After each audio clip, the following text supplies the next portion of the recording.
since getting COVID and now being diagnosed with long COVID, I have been diagnosed with 2 autoimmune diseases,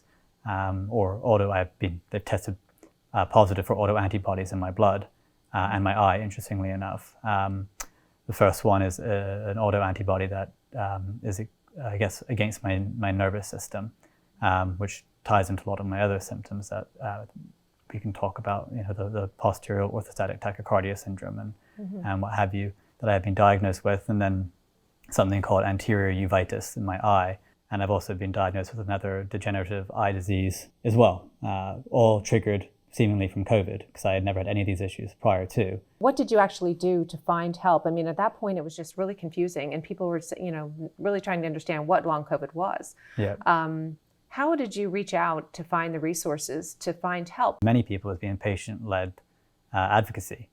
So I've found support groups online. I've done some podcasts, and people have reached out to me from those podcasts who are also suffering. And I have also had to go overseas to Johns Hopkins. I've been to London as well. But even there, these specialized long COVID clinics, they really are stumped for what they can do to help. I've been prescribed some antihistamines and some other drugs that have helped stabilize my symptoms, but nothing's really been able to break the back and get me over the line for improvement.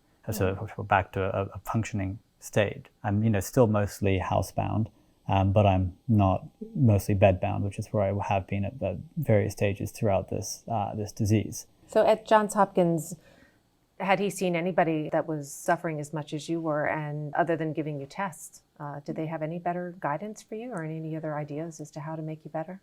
Not at this stage, no. And in fact, both at the Johns Hopkins and at this clinic in London, I've been told that I am one of the luckier ones. I recently did some autonomic function testing because one of the main issues that is wrong with me is I've got something called dysautonomia. So my autonomic nervous system is basically not functioning properly. I have issues with my blood pressure, digestion, anything that dysautonomia affects any function that your body does automatically that you don't have to think about.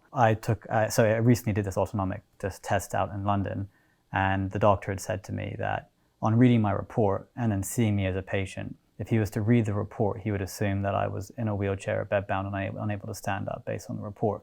But yet here I am standing in his office. He's not sure why or how, but most of his patients have to be wheeled in a wheelchair. And the same goes for the Johns Hopkins. I was told that I was more fortunate, which obviously puts things into a lot of perspective, because I don't feel particularly fortunate. But I do know that it could be a lot worse.